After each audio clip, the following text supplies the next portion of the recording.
Waduh. Sugeng enjing lur. Wah, suka duka ngene iki lur. Wong disabilitas ki uripe lho. Uripe mung kaya ngene.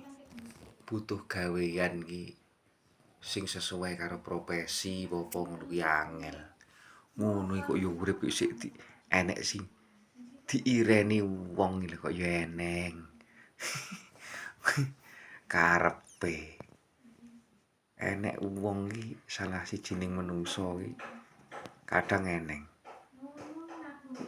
Enek wong disabilitas apa maneh netra ki iso madang wareg ngono diireni wong.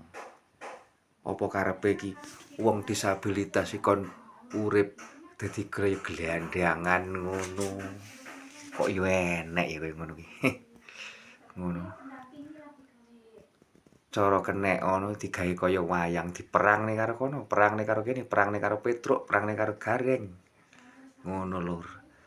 Jane ngene gak perlu. Urip iku kudune murih ridane Allah kowe. Iso duwe amal akeh kowe njagane angel kaya ngono ki dilakoni iki ben apa ya lur?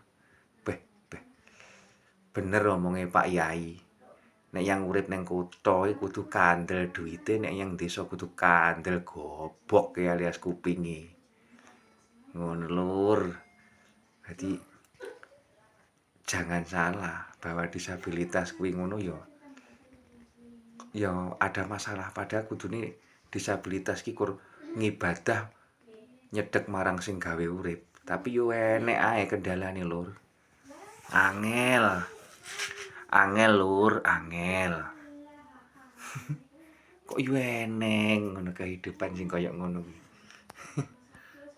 Cik mentolo wong disabilitas kadang ibarat wayang diperangne karo Nala Gareng, diperangne karo Semar.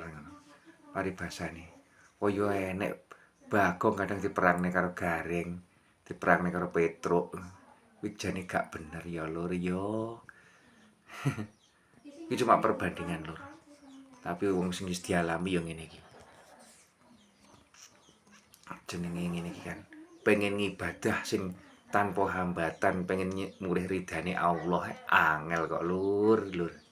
Wah. Nyuwun dongane kabeh ya. Para kanca sepadha-padha sing padha apik.